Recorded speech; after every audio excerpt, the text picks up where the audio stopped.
In central Norway, about 120 kilometers south of Trondheim, sits the Hessdalen Valley. It is home to roughly 150 people, a river, and snow-covered hills. For most of its history, it was a quiet agricultural community. In December 1981, the sky above these hills began to light up. Bright, pulsating anomalies appeared without warning, hovering and darting across the valley.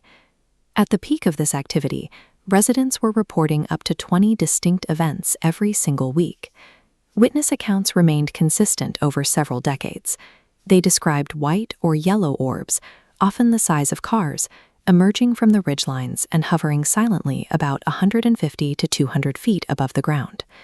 While luminous phenomena are often dismissed as optical illusions, the events in Hessdalen were too frequent and witnessed by too many independent observers to be categorized as a mass hallucination.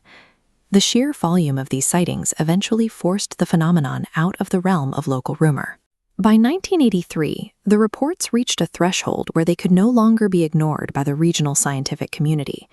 In 1984, researchers established Project Hessdalen and launched a 5-week field expedition.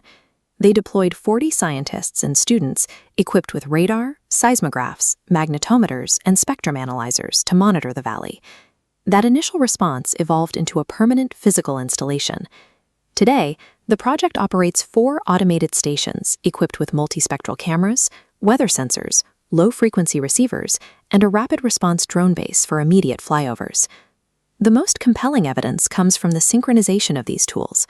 Radar tracking, magnetic perturbation sensors, and optical light cameras frequently trigger at the same millisecond, confirming that the instruments are recording a physical electromagnetic mass. To test the altitude of these objects, researchers captured nearly 90,000 images using fisheye lenses pointed at the sky. They didn't find a single trace of the phenomenon in the upper atmosphere, suggesting these lights operate almost exclusively near the ground. This wealth of instrumental data changes the conversation. When multiple independent sensors react to the same target in physical space, the phenomenon can no longer be explained away as equipment error or a trick of the light.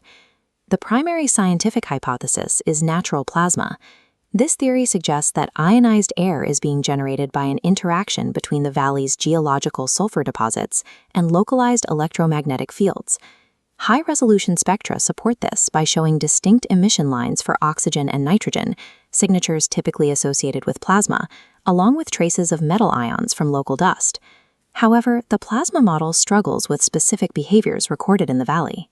While standard atmospheric plasma diffuses quickly, the Hessdalen lights have been observed hovering motionless for extended periods while maintaining a stable shape. The tracking data also reveals instantaneous directional changes.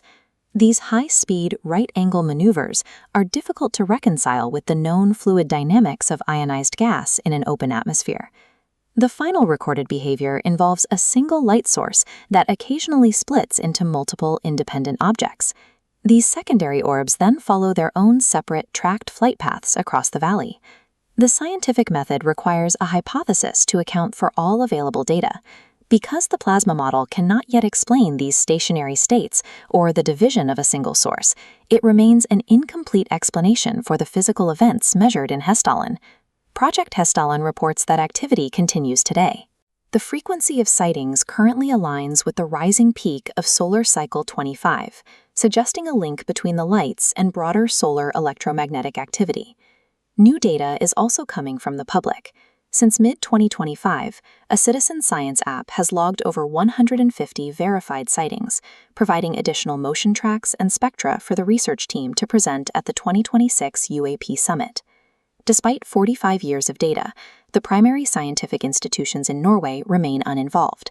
The country's Research Council allocates 11 billion NOK annually to scientific inquiry, yet none of that funding reaches the valley.